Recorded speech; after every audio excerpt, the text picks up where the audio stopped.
एक वक्त था जब लोग गुड़गांव, बैंगलोर या नोएडा के बारे में जब भी सोचते थे तो यही कहते थे कि यहाँ कौन इन्वेस्ट करेगा।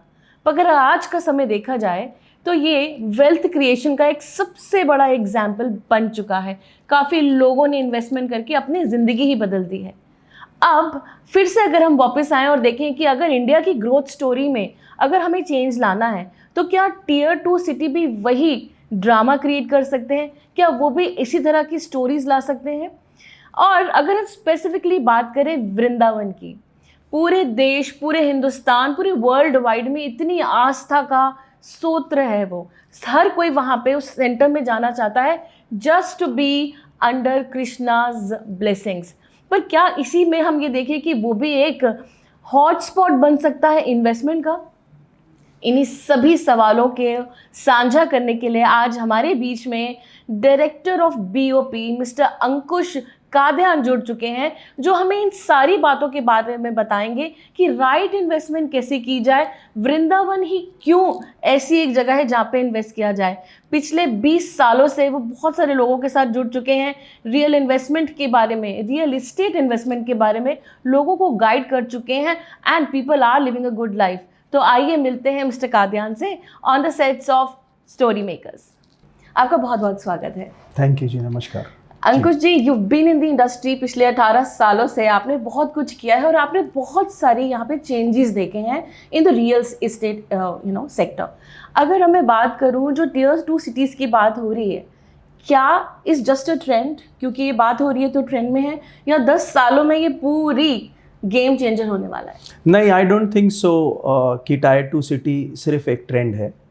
टायर 2 सिटी में एक्चुअल में बहुत ज़्यादा इंफ्रास्ट्रक्चर डेवलपमेंट अभी होनी बाकी है। Okay. और जहाँ भी इंफ्रास्ट्रक्चर डेवलपमेंट होती है वहाँ बहुत वेल्थ क्रिएट होती है। तो I don't think so it is just the trend. देखिए, मेरे को ये लगता है कि वृंदावन आस्था से जुड़ा हुआ है, एक फेथ है लोगों का वृंदावन के प्रति। और जब हमने सारी रिपोर्ट्स देखी तो हमने कुछ ऐसे शॉकिंग फैक्ट्स थे जो हम उसे देख के शॉक हो गए। जैसे कि 5 लाख डिवोटीज़ वहाँ पर पीक सीज़न में जाते हैं। आप इमेजिन करिए, 5 लाख लोग जहाँ पहुँचेंगे तो वो कितना डिमांड जनरेट कर देता है रेंटल होम्स की, वो कितनी डिमांड जनरेट कर देता है शॉपिंग कॉम्प्लेक्सेस की, वो कितनी डिमांड जनरेट कर देता है और भी रियल एस्टेट अपॉर्चुनिटीज़ की। प्लस बहुत सारी ऐसी इंफ्रास्ट्रक्चर ग्रोथ हैं जो वृंदावन में होनी पेंडिंग है। जैसे कि बाके बिहारी कॉरिडोर के बारे में हमने बात करी, वो 500 करोड़ रुपए का प्रोजेक्ट है। Government is planning to spend 32,000 crore rupees in Braj region, that includes Vrindavan, Mathura, Govardhan, Barsana. तो जब इन सब जगहों पर इतनी पैसे गवर्नमेंट लगाएगी, इतना इंफ्रास्ट्रक्चर ग्रोथ होएगी, तो उस एरिया का बेस्ट स्पिरिचुअल डेस्टिनेशन उभर के आना 100% तय है। ओह, दैट्स वेरी नाइस। कुछ हमें ऐसा पता चल रहा है और ऑफ कोर्स आगे आने में मैं और भी जानना चाहूँगी। अगर पिछले 5 सालों में देखें, या 3 या 5 सालों में, इन्वेस्टर्स का फोकस मेट्रो सिटी से हट चुका है ना, people are going towards tier 2 cities. अब आप ये बताएं कि ऐसा क्यों हो रहा है? क्या is it a good idea कि आप वहाँ जाएँ इन्वेस्ट करें? जी देखिए, पिछले 3 से 5 वर्षों में गवर्नमेंट ने बहुत सारी चीज़ें करी हैं। They have made expressways, they have made airports, they have made railway junctions, उन्होंने रोड्स बना दी हैं, जिससे कनेक्टिविटी मेट्रो सिटी से टायर 2 सिटी पहुंचने के लिए बहुत फास्ट हो गई। और जब कनेक्टिविटी बहुत ज़्यादा बेटर हो जाती है तो लोगों को फिर कुछ ही पल लगते हैं एक मेट्रो सिटी से टायर 2 सिटी में पहुंचने के लिए। तो जब आप जल्दी कहीं पहुंच रहे हो तो आप उसे और बेटर तरीके से एक्सप्लोर कर पाओगे और अच्छे तरीके से समझ पाओगे, जिससे कि आप अपने डिसीजन आसानी से ले सकते हो। करेक्ट। तो कनेक्टिविटी तो बहुत अच्छी आ गई है, this is also one of the best reasons. अगर देखा जाए, अभी हम करेंटली अगर मेट्रो सिटीज़ की बात करें तो प्रॉपर्टी सोचने की टाइम लगता है कि ओहो इट्स वेरी एक्सपेंसिव, अफोर्डेबल ही नहीं है। तो क्या इसी वजह से रुझान हमारा टियर 2 पे जा रहा है? People are moving towards this. क्या वहाँ पे लेना प्रॉपर्टी सही रहेगा? क्या राइट वे ऑफ इन्वेस्टमेंट? जी देखिए, आप सही कह रहे हो। कहीं ना कहीं मेट्रो सिटी एक मैच्योरिटी लेवल पे पहुंच गई है। आज मेट्रो सिटी में हर किसी आदमी के लिए इन्वेस्ट करना संभव नहीं है, क्योंकि कहीं ना कहीं हमारे यहाँ प्राइजेस 15,000 20,000 फुट पहुंच चुके हैं। आज किसी आदमी को सस्ते घर खरीदने हो तो उनके पास जो ऑप्शन बचता है वो टायर 2 सिटीज का बचता है। हाँ। प्लस टायर 2 सिटीज में आप ये देखोगे, जब आप एक अच्छे लेवल पे एंट्री कर रहे हो तो आपके chances of multiplying your money is very much higher. For example, आज आप मेट्रो सिटी में 15-20 हज़ार रुपए पे एंटर करो और आप ये एज्यूम करो कि मेरी प्रॉपर्टी 3x हो जाए, जो कि 45,000 रुपए फुट के प्राइजेस होते हैं, जो मुझे कहीं ना कहीं संभव नजर नहीं आते अगले 5-7 सालों में। अंकुश जी, एक बहुत ही इंपॉर्टेंट सवाल है। आज की मेट्रो सिटीज़ में जिस हिसाब से हम देख रहे हैं महंगाई भी बढ़ रही है, तो इन्वेस्टमेंट्स के तौर पे अगर हम सोचें, क्या यहाँ पे अनअफोर्डेबिलिटी हो चुकी है, लोग नहीं खरीद पा रहे, तभी टियर 2 में वो जाना चाहते हैं? जी, यू आर एब्सोल्युटली राइट। आज मेट्रो सिटीज़ में इन्वेस्टमेंट करना it is not that easy. Metro cities कहीं ना कहीं अपनी मैच्योरिटी लेवल पे पहुँच चुका है। आज मेट्रो सिटीज़ में आपको कुछ भी रेजिडेंशियल अपार्टमेंट्स लेने हैं तो that is not less than 20,000 rupees और 15,000 रुपीज़। प्लस जब आप 20,000 रुपये पे ले रहे हो और आप ये एक्सपेक्ट करो कि मेरा पैसा 3 गुना हो जाएगा, तो मुझे कहीं ना कहीं उसके चांसेस थोड़े से कम लगते हैं। However, if you are moving to tier 2 cities where you still have, आपके पास ऑप्शन है कि आज आप 6,000-7,000 रुपये फुट में एंटर कर सकते हो, वहाँ आपके प्राइजेस मल्टीप्लाई होना थोड़ा सा आसान रहेगा। ओके। एक बूम था, जैसे मैंने शुरुआत में बोला कि गुड़गांव में कर लीजिए, बैंगलोर में या Noida, it's been a boom. और अगर यहाँ अफोर्ड नहीं कर पाए तो टियर 2 की कोई ऐसी स्पेसिफिक सिटी जहाँ पे हमें लगता है कि हाँ, यहाँ पे हम ग्रोथ कर सकते हैं? देखिए, टायर 2 सिटी, आप किसी भी उस टायर 2 सिटी को पकड़ सकते हो जहाँ पर अभी इंफ्रास्ट्रक्चर ग्रोथ होनी पेंडिंग है। जैसे कि जहाँ अभी एक्सप्रेसवेज बनने पेंडिंग है, जहाँ बाईपास बनने पेंडिंग है, और उसमें अगर स्पिरिचुअल टूरिज्म का भी तड़का लग जाए, उसमें अगर रास्ता मिक्स हो जाए, तो मुझे लगता है वो एक परफेक्ट ब्लेंड हो जाता है इन्वेस्टमेंट के लिए। One such example is Vrindavan. Yes, yeah. क्योंकि हमने शुरुआत में ये बात करी और वृंदावन अभी हम देख रहे हैं और सालों से, मतलब वहाँ तो कृष्ण जी की नगरी ही माना जाता है। ऑफ कोर्स वहाँ आस्था का तो बहुत बड़ा वो है, लोग जाते हैं। अब क्यों ऐसा हो रहा है कि वृंदावन को हम इन्वेस्टमेंट पॉइंट ऑफ व्यू से भी देख रहे हैं? ऐसा, इसमें ऐसी क्या खास बात है? देखिए जी, वृंदावन अब तरक्की कर रहा है, प्लस वृंदावन के अंदर स्पिरिचुअल टूरिज्म, आस्था तो है ही, लेकिन अब उस आस्था को इंफ्रास्ट्रक्चर ग्रोथ से भी जोड़ा जा रहा है। जैसे for example, government is doing so many things जिससे वृंदावन की कनेक्टिविटी और आसान होने वाली है। बहुत सारे वहां पर नए नए रोड प्रपोज्ड हैं, बाके बिहारी कॉरिडोर प्रपोज्ड है, भिन्न भिन्न प्रकार के ब्रिजेस बन रहे हैं जो आपकी कनेक्टिविटी को और आसान कर देंगे। तो इन सारी चीजों से वृंदावन एक फेवरेट डेस्टिनेशन बन जाएगा इन्वेस्टर्स के लिए। देखिए, अब अगर मैं वही बात करूँ, वृंदावन तो आस्था का स्वरूप है और वहाँ पे लोगों का माइंडसेट, लोगों को वहाँ पे थॉट प्रोसेस ही डिफरेंट है। अगर हम कहीं से भी जा रहे हैं तो we are very spiritually very incline. अब उसको अगर हम एक बिजनेस हब बना दें, इन्वेस्टिंग का पॉइंट बना दें, तो क्या ये दोनों हैंड इन हैंड चल सकते हैं? कोई मुश्किल तो नहीं आएगी? क्या हम उस जगह की ऑथेंटिसिटी को खराब तो नहीं कर देंगे? नहीं जी, ऐसा कुछ नहीं है। मेरे को लगता है कि आस्था फुटफॉल लेके आती है। हाँ। जैसे कि आपने कहा कृष्ण भगवान के बारे में, वृंदावन में उन्होंने अपना चाइल्डहुड स्पेंड करा है और ये बोला जाता है कि आज भी कृष्ण भगवान वृंदावन में है। जी बिल्कुल। तो जो आपकी आस्था है वो फुटफॉल लेके आती है और उसे पूरे तरीके से सपोर्ट करेगा रियल एस्टेट।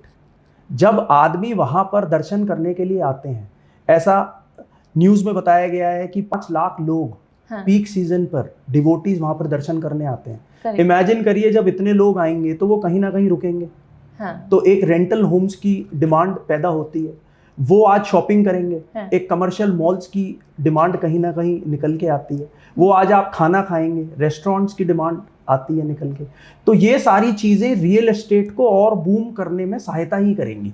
तो आपका मतलब है कि वृंदावन की जो इकोनॉमी है उस पर बहुत फर्क आने वाला है? एब्सोल्युटली, बिल्कुल बिल्कुल बहुत फर्क आने वाला है। जब इतने डिवोटीज वहाँ आएंगे, जब रियल एस्टेट की इतनी डिमांड पैदा होगी, जब लोगों को शॉपिंग करने के लिए जगह जानी होगी, तो वहाँ पर नई नई जॉब्स की अपॉर्चुनिटीज आएंगी, नए नए बिजनेसेस खुलेंगे, नए नए होटल्स आएंगे, नए नए कमर्शियल मॉल्स आएंगे। तो ये सब चीज़ें इकोनॉमिक ग्रोथ के लिए हेल्प करते हैं। डेफिनेटली यहाँ पे मैं व्यूवर्स से बात करना चाहूँगी, क्योंकि वृंदावन के बारे में हम सोचते हैं तो लगता है कि नहीं, हम सिर्फ आस्था के उससे जाएंगे, लेकिन आप ये देखिए कि किस तरह से रियल एस्टेट इंडस्ट्री में बूम आ रहा है। आप वहाँ रह भी सकते हैं, अपनी प्रॉपर्टी ओन कर सकते हैं, and it can make a beautiful life for you. Ankush ji, signature bridge की बात करें तो ये भी बहुत, it's a very huge thing. Signature bridge जो आम लोगों की ज़िंदगी में ग्राउंड लेवल पे ये क्या बदलाव ला रहा है, जो हमारा जो एक सिग्नेचर ब्रिज की इंसेप्शन हो रही है? जी देखिए, जो न्यूज़ कह रही हैं वो ये कह रही हैं कि एक सिग्नेचर ब्रिज प्रपोज्ड है जो आपको डायरेक्टली कार पार्किंग लॉट में बहुत आसानी से पहुंचा देगा। अच्छा। आज जैसे जैसे ये जो ब्रिजेस बनेंगे इनसे कनेक्टिविटी इम्प्रूव होएगी, और किसी भी जगह की अगर कनेक्टिविटी इम्प्रूव होती है तो वो टूरिज्म को स्वाभाविक बात है बढ़ावा देती है। तो इन सब चीज़ों से बहुत ईजिली आप दर्शन करने जा सकते हैं। ये भी एक बहुत ही खास बात है, क्योंकि जिस तरह से जितनी जल्दी आप पहुंचे तो of course people will be very happy for that. Absolutely. अब अगर हम एयरपोर्ट की बात करें, जो अभी नोएडा का जो बहुत ही बड़ा प्रोजेक्ट है, it's a very happy news, जेवर इंटरनेशनल एयरपोर्ट, वो भी 50 किलोमीटर्स दूरी है। अब क्या ये भी एक बहुत ही खास बात रहेगी वृंदावन की अप्रोच के लिए? जी एब्सोल्युटली। जेवर इंटरनेशनल एयरपोर्ट से नोएडा के साथ साथ वृंदावन जैसी सिटीज़ को भी बहुत फ़ायदा मिलेगा। आज आप इंटरनेशनल टूरिस्ट की बात करें, उनके लिए बहुत आसान हो जाएगा वृंदावन पहुंचना। आप अभी तो खैर international flights have not started, but in future when international flights will start, उनके लिए वो आज जेवर एयरपोर्ट उतरेंगे और 50 मिनट के अंदर वो बाके बिहारी टेम्पल वृंदावन पहुंच सकते हैं। विज़ाविज़ आज उन्हें 3 घंटे लगते हैं पहुंचने के लिए। तो ये सारी चीज़ें कनेक्टिविटी और बेटर कर देंगी। Very true. Ankush ji, Banke Bihari corridor, it's a very specific word, आपने मुझे बताया तो, लेकिन I want to know more about it कि वो है क्या? जी देखिए, आज जो भी आदमी बाके बिहारी टेम्पल जाता है, उसके लिए दर्शन करना महत्वपूर्ण तो है, उसकी आस्था जुड़ी हुई है, लेकिन वो दर्शन करना is not a beautiful experience as of now. There are so many people who are coming up for darshan. Sometimes crowd इतना uncontrollable और unmanageable हो जाता है कि बूढ़ों के लिए, बच्चों के लिए दर्शन करना आसान नहीं रहता। Once this corridor is made, वो दर्शन का एक्सपीरियंस बड़ा ब्यूटीफुल हो जाएगा। तो वो बाके बिहारी के आजू बाजू ये एक ऐसा कॉरिडोर बना रहे हैं जिसमें आप अपनी कार्स नहीं ले जा सकते। You can only enter through carts, electric cart. तो वो दर्शन करने के लिए आज जो डिवोटीज को प्रॉब्लम फेस करनी होती है, वो प्रॉब्लम्स कहीं ना कहीं बिल्कुल एलिमिनेट खत्म हो जाएंगी। दर्शन करना एक बहुत खूबसूरत एक्सपीरियंस बन जाएगा लोगों के लिए। It's a very good news, this very very good project, जो कि बाके बिहारी कॉरिडोर जिसे कहा जा रहा है, एंड डायरेक्टली लिंक। डेफिनेटली हमने भी ये बहुत बारी फेस किया कि जब आप जाओ तो कितना फंस जाते हैं और दर्शनों के लिए बड़ा मुश्किल होता है। It's a very very good news. अब मैं अगर बात करूँ वापस आके वृंदावन बाईपास की, ये इसका डायरेक्ट कनेक्टिविटी है यमुना एक्सप्रेस से, एंड क्या ये प्रॉपर्टी प्राइजेस के लिए भी टर्निंग पॉइंट होगा? जी एब्सोल्युटली टर्निंग पॉइंट रहेगा। हमारे आदरणीय सीएम साहब योगी जी का ये मानना है कि वो जो भी लोग वृंदावन ट्रैवल करना चाहते हैं, वो जेवर एयरपोर्ट से वृंदावन महज 50 मिनट में पहुंचे। तो इसके लिए एक 1600-1700 करोड़ रुपए का बजट अलॉट हुआ है, जिसमें एक बाईपास बन रहा है जो यमुना एक्सप्रेसवे को डायरेक्ट NH2 से कनेक्ट कर देगा। और उस बाईपास के खुलने के बाद वृंदावन पहुंचना बहुत आसान हो जाएगा हर किसी आदमी के लिए। और ये तो देखो, हमने हिस्ट्री हमेशा से ये बात कहती आई है कि जब जब कनेक्टिविटी आसान हुई है तब तब वहां पर प्रॉपर्टी के रेट्स बढ़े हैं। करेक्ट। तो जब ये बाईपास बन के रेडी हो जाएगा, जब आदमी पलक झपकते ही वृंदावन पहुंच जाएगा। आज जैसे आपने और हमने ये बात करी कि 5 लाख लोग पीक सीजन में जाते हैं। इमेजिन करिए जब ये कनेक्टिविटी और बेटर हो जाएगी, जब बाके बिहारी कॉरिडोर बन जाएगा, तब वहां कितने डिवोटीज आएंगे, और जब डिवोटीज आएंगे तो सारी चीजों की डिमांड बढ़ेगी, उससे रियल एस्टेट की भी डिमांड बढ़ेगी।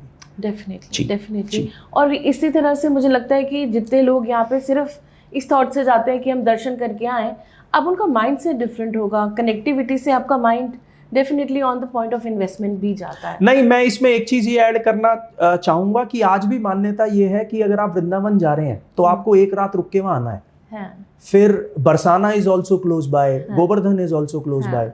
तो आदमी जो ये टूर बनाता है वो ऐसे बनाता है कि मैं वृंदावन जाऊं, मैं कृष्ण जी के दर्शन करूं, हाँ, मैं ठाकुर साहब के दर्शन करूं, फिर मैं वृंदावन एक शाम बिताऊं, हाँ, एक रात वहां रुकूं, और अगले दिन और भी जो नियर बाय टेम्पल्स हैं उन्हें उनकी विजिट करूं और फिर वहां से आऊं।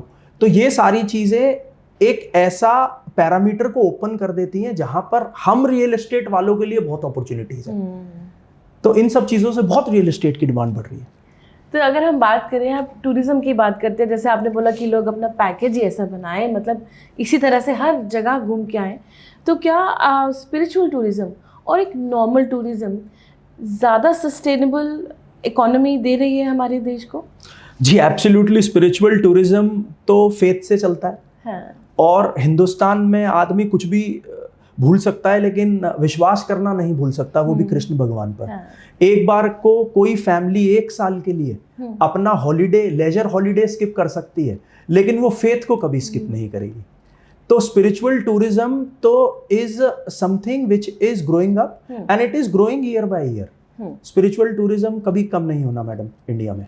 और यही तो है ना कि ये फेथ, आपने बहुत अच्छी बात करी कि फेथ कभी कम नहीं होता। एब्सोल्युटली। एंड आई थिंक आपका भी ये फेथ है कि लोग वहाँ आएंगे तो इन्वेस्ट जरूर करेंगे। जी जी, मैं खुद कृष्ण भगवान को बहुत मानता हूँ और मैंने अपने लाइफ में बहुत ऐसे मिरेकल्स होते देखे हैं जो उन्होंने कई ऐसी बड़ी बड़ी मुसीबतें आई, लेकिन जब हम उनके दर्शन पे गए, उनसे मिले, उनसे अपने दिल की बात कही, तो वो परेशानियाँ जो कभी पहाड़ से भी ऊंची लगती थी वो छोटी सी लगने लगी और हमने उसे पार कर लिया। तो ऑफ कोर्स उनकी भक्ति में शक्ति है।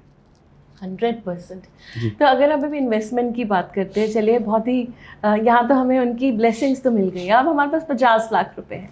बात करते हैं, अगर मेरे को 50 लाख में कहीं इन्वेस्ट करना है, तो आपके हिसाब से मेट्रो सिटी बेटर है या maybe tier 2 city? Because बहुत सारे लोग ऐसे हैं जिनके पास ये अमाउंट रहता है and then they want to invest, उनको पता ही नहीं कि ये सही इन्वेस्टमेंट कहाँ होगी। यहाँ पे अनअफोर्डेबल हो रहा है but still 50 lakhs is enough to invest here, या वृंदावन? देखिए, अगर आप एक स्टेबल इनकम को देख रहे हैं तो ऑफ कोर्स आप मेट्रो सिटीज में इन्वेस्ट कर सकते हैं, लेकिन अगर आप एक कैलकुलेटिव रिस्क लेना चाहते हैं और अपने पैसे को 3 times या 5 times मल्टीप्लाई करना चाहते हैं तो I think Vrindavan is the perfect destination. क्योंकि वृंदावन के अंदर, जैसे कि हमने बात करी, स्पिरिचुअल टूरिज्म तो है ही, आस्था तो है ही, उस आस्था को बैकअप करने के लिए government is doing so many things. तो मुझे लगता है Vrindavan is a destination that will multiply your money 3 times in coming next 5 years. Okay, in the next 5 years you Yes. say it is going to be the emerging. Yes. यही सवाल पे मैं आ रही थी कि इमर्जिंग सिटीज़ में अगर हम इन्वेस्टमेंट की बात करते हैं तो यहाँ पे लोग सबसे बड़ी गलती क्या करते हैं? कि देखिए, मैं तो ये बताना चाहूँगा कि सबसे बड़ी गलती तो मैं उसे मानता हूँ जब आप किसी प्रोजेक्ट में इन्वेस्ट कर दें और उस प्रोजेक्ट को रेरा सर्टिफिकेशन नहीं मिला हुआ। तो सबसे बड़ी जो चीज़ आपको, जो मेरे ग्राहकों को इसमें फॉलो करनी चाहिए, वो ये फॉलो करनी चाहिए कि वो सिर्फ रेरा रजिस्टर्ड प्रोजेक्ट में निवेश करें। Number 1। Number 2, never fall for unrealistic returns promised by brokers. आजकल हमारे यहाँ ब्रोकर फेटर्निटी में एक अनरियलिस्टिक रिटर्न्स प्रॉमिस कर दिए जाते हैं कि आप इस रेट पे ले लीजिए, आपको ये रेट मिल जाएगा। तो हमारे इन्वेस्टरों को उस चीज़ से बचना चाहिए। And one and the last most important thing is always by the property which is located at the best of the locations. Never compromise on location. Location को आपको कभी कॉम्प्रोमाइज नहीं करना है इन्वेस्ट करते वक्त। ठीक है, अब आप लोकेशन की बात कर रहे हैं। एज ए लेमैन मुझे वो आइडिया ही नहीं है कि क्या बेस्ट लोकेशन होगी, तो उसके लिए हमें क्या ऐसा, मतलब it's only through the agent that we should go through, या कोई लोग खुद भी अब बहुत R&D करते हैं, किसी ने वर्ड ऑफ माउथ से बता दिया? देखिए, you are absolutely right and your question is very correct. मेरा इसमें ये मानना है, जो जिस भी चीज़ के बारे में आज हम बात कर रहे हैं, हमने आज कॉरिडोर के बारे में बात करी, हमने आज बाईपास के बारे में बात करी, आज हमने सिग्नेचर ब्रिज के बारे में बात करी, ये मैं नहीं कह रहा। It is, this information is available on internet. You can go on YouTube and you can take out all the data। तो रिसर्च तो आपको करनी ही चाहिए, आपको ये रिसर्च करनी चाहिए। आप जहाँ अपने पैसे लगा रहे हैं उसके बारे में आपको सारी चीज़ें पता होनी चाहिए। अब इमेजिन करिए आपने एक इन्वेस्टमेंट करी, आपको ये कंफर्म हो गया कि ये यहाँ से एक बाईपास जा रहा है, वो बाईपास उतरते ही 400 मीटर दूर या 500 मीटर दूर आपको एक ऐसी लोकेशन दिखी जहां पर आपको एक अपॉर्चुनिटी है कि आप 40-50 लाख रुपए में कुछ ले सकते हैं, तो मुझे लगता है वो एक सबसे शानदार इन्वेस्टमेंट होगी। क्योंकि जब कल को भविष्य में लोग बाग अपना एपी सेंटर चेंज करेंगे, उस बाईपास को यूज करना चालू करेंगे और उतरते ही कोई एक लोकेशन बिल्कुल उनकी आंखों के सामने है, तो उस पर वो ज़्यादा इन्वेस्टमेंट करने की सोचें। आप 2 डेकेड से इंडस्ट्री में हैं and you have been serving, बहुत सारे लोगों के सपने पूरे करे होंगे, घर दिलाया होगा। अगर आज आपको किसी एक व्यक्ति को, यहाँ पे जितने लोग देख रहे हैं, उन्हें ये बताना हो कि इन्वेस्टमेंट करनी है, तो अपनी खुद की journey before coming to you अगर शुरू करनी है, तो वो क्या पॉइंट्स ध्यान रखने चाहिए? जी देखिए, इन्वेस्टमेंट के लिए जैसा कि मैंने आपको बताया, you have to trust the RERA. सबसे पहले तो आपको रेरा सर्टिफिकेशन पे जाना चाहिए। नंबर 2, मैंने आपको बताया लोकेशन कभी भी कॉम्प्रोमाइज़ नहीं करनी है। लोकेशन इज समथिंग जिस पे आप कभी भी कॉम्प्रोमाइज़ मत करो। आप 2 रुपए महंगी चीज़ खरीद लो, लेकिन आपको लोकेशन बिल्कुल बेस्ट चुननी है। वो लोकेशन आपको भविष्य में जो आपने 2 रुपए महंगे खरीदी है, वो आपको 0 ऐड करके देगी उसमें। आपने 2 रुपए आज एक्स्ट्रा लगाया, आपको 20 रुपए एक्स्ट्रा मिलेंगे उस चीज के। Plus you have to choose the best of the best consultant, and in this case I would recommend my name. I have been in this trade from last 20 years. Have been guiding all my customers. हमारा काम तो ये है अपने ग्राहकों को जहाँ पर इंफ्रास्ट्रक्चर ग्रोथ होनी है और जहाँ पैसे मल्टीप्लाई हो सकते हैं, वहाँ पर पहले पहुँचा देना। वंडरफुल। आज आप किसी आदमी को ये अपॉर्चुनिटी दे रहे हो कि यहाँ ये खुल चुका है और अब यहाँ प्राइसेस इतने हो गए हैं, हमारा काम उससे पहले का है। हमें R&D करनी पड़ती है कि कहाँ कहाँ इंफ्रास्ट्रक्चर ग्रोथ होनी है, और हम अपने ग्राहकों को इंफ्रास्ट्रक्चर ग्रोथ होने से पहले वहाँ ले जाते हैं। That is the reason why we have also chosen Vrindavan. हाँ, 100%। अगर स्पिरिचुअलिटी में देखा जाए तो ऑलरेडी वो हिट लिस्ट में है, बहुत दुनिया जा रही है, लेकिन अब आपने इन्वेस्टमेंट पॉइंट ऑफ व्यू से बताया, तो मैं अब यहाँ पे आती हूँ कि लोग जो वृंदावन जा रहे हैं, अगेन आपके हिसाब से वो कौन लोग हो सकते हैं जो वहाँ पे इन्वेस्ट करें? मतलब what class of people, higher class, lower class, middle class, मतलब कौन है? क्या कम से कम पैसे वाले भी इन्वेस्टमेंट सोच सकते हैं करना? जी देखिए, वृंदावन में कोई भी आदमी इन्वेस्ट कर सकता है, और वृंदावन का मैजिक ये है कि वृंदावन की इन्वेस्टमेंट सिर्फ NCR से रिलेटेड नहीं है। वृंदावन की investment comes from pan India. आज आप ये नहीं कह सकते कि NCR में ही कृष्ण की फॉलोअर्स हैं। Lord Krishna is been worshipped everywhere in India, and not even in India, outside India. So एक तो आपका जो क्वेश्चन था कि कहाँ से इन्वेस्टमेंट अपॉर्चुनिटी आ सकती है, तो Vrindavan is sold world wide. Number 1, now who can invest?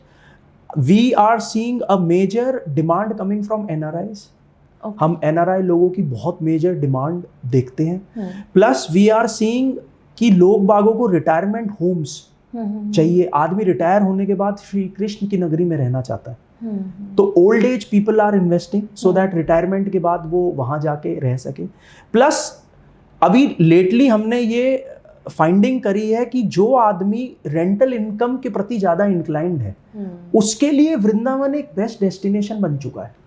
क्योंकि आज वृंदावन में इतने डिवोटीज आते हैं, वो जब डिवोटीज आते हैं तो उनके लिए होटल्स की डिमांड कहीं ना कहीं निकल के आती है, उनके लिए रेंटेड घरों की डिमांड कहीं ना कहीं निकल के आती है। अभी भी you will be shocked if you will see per day rent of any studio apartments in Vrindavan. On peak time, people are taking 5,000 rupees also. And ये मैं होटल के कमरे की बात नहीं कर रहा, ये मैं एक नॉर्मल स्टूडियो अपार्टमेंट की बात कर रहा हूँ जो वृंदावन में बने हुए हैं। Okay. तो वो सारे लोग जो रेंटल इनकम्स देख रहे हैं, वो भी वृंदावन में इन्वेस्टमेंट कर सकते हैं। हमारे लिए बहुत फॉर्चुनेट था कि आज आप हमारे बीच में आए और आपने एक बहुत ही खूबसूरत जगह की, जिससे कोई भी व्यक्ति सुनेगा उसका दिल ज़रूर करेगा कि मैं वहाँ दर्शन करूँ और डेफिनेटली अपना एक छोटा सा या बड़ा सा जैसी भी इन्वेस्टमेंट कर पाऊँ, वहाँ कृष्ण की नगरी में ले पाऊँ। बहुत बहुत धन्यवाद आपका, आप यहाँ आए। Thank you and it was amazing to have you. Likewise, thank you. So viewers, आज ऐसी बात पता चली है हमें कि हम अगर आस्था के लिए जा रहे हैं, कृष्ण नगरी जा रहे हैं, तो हम वहाँ रह सकते हैं, अपने बच्चों के लिए इन्वेस्टमेंट कर सकते हैं, अपने बड़ों के लिए, घर के बड़ों के लिए एक ऐसी चीज़ दे सकते हैं, old age home, I mean what not. अगर आप वेल्थ के लिए सोच रहे हैं, फ्यूचर वेल्थ के लिए, and wealth is only not money, wealth is also how you are keeping yourself happy. अगर खुद को खुश रखना है तो सोचिए। और अगर आप इस इन्वेस्टमेंट के बारे में और जानना चाहते हैं तो BOP.in, यस, हमारे साथ डायरेक्टर साहब जुड़ चुके हैं, उनसे आप मिल सकते हैं, बात कर सकते हैं, and you can resolve all your queries. This is Simran signing off. और इससे पहले कहना चाहूँगी कि चैनल को लाइक एंड सब्सक्राइब कीजिए। हमारे को ज़रूर अपने सुझाव और अपनी सही बातें, जो आपको जो भी अच्छा लग रहा है, हमें ज़रूर बताएं। We are always very very open to your feelings, your comments, and of course अगर आप जुड़ना चाहते हैं तो नंबर्स भी यहाँ दिए गए हैं। I will be back with another episode in story makers.